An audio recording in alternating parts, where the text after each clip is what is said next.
Hi, welcome to 2020 Tasty Treats with the GourmetQuilter. I'm Susan Clare, the GourmetQuilter. We are doing some fun appliques on this time, so the 2020 Tasty Treats are a whole series of tasty treats that we're doing throughout the year 2020. Each one has 20 parts with videos and patterns to download. You can register for the pattern on my website on GourmetQuilter.com. This time we're doing 20 applique things in the kitchen. So all the items that we're doing are on this picture up here. There's 20 different little blocks. They vary in size and shape to a degree. They're either square or rectangle.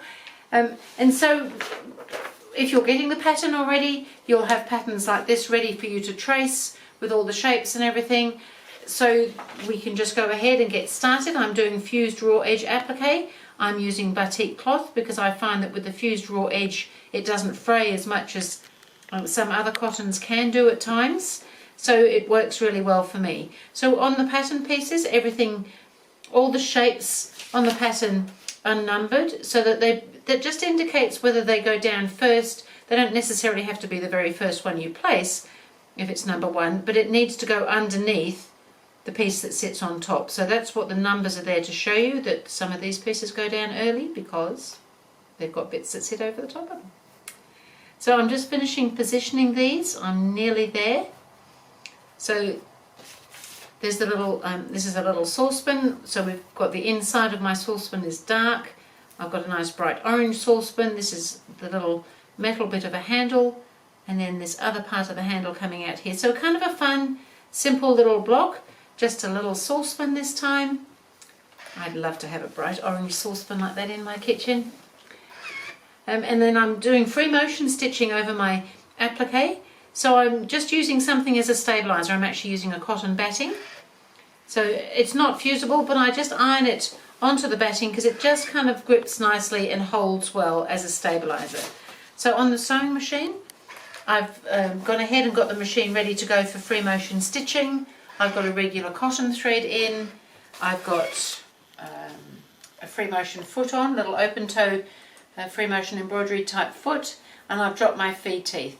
Other than that, nothing much has changed. It's just set up for sewing. So all I need to do now is some free motion stitching. I'm doing basically a straight stitch free motion around all the raw edges. So I think what I probably would do would be to start maybe over here on the dark bit and come around and along here, and then I can skip onto the handle and pretty much do everything in one go. I like to not stop and start too many times if I can help it. Sometimes we have to do that though. I start with just a couple of stitches on top of each other. That locks the thread off, and then I'm just going to come along and do some free motion. Straight, basically straight. And I can come all the way around the main part of the saucepan now. Because I'm working on small bits, even though I'm free motioning, I'm able to turn things around so it's a little bit easier to control.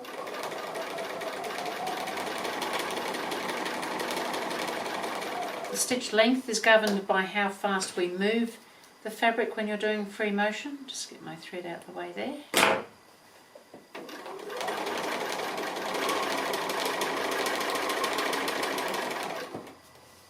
And then if I come along the front edge of the saucepan,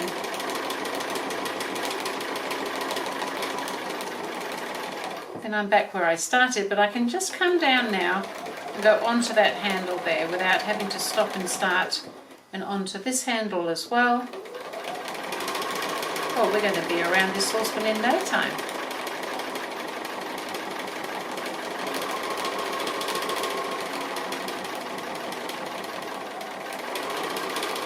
And here I am back at the beginning again already. So that was a really fun, quick little applique. I like to press everything when I've finished it. Just sits nicely. So you can see on the back where my stitching's gone, there's really very little to see on this particular little saucepan. It's kind of fun.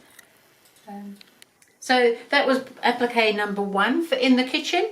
And so I'm going to start putting them up here so that we can see them as we get them done. So this is the little one that goes up here. So we'll be working across in rows. So I will come back and show you applique number 2 very shortly. So please have a look at GourmetQuilter.com for more information about the tasty treats. Thank you.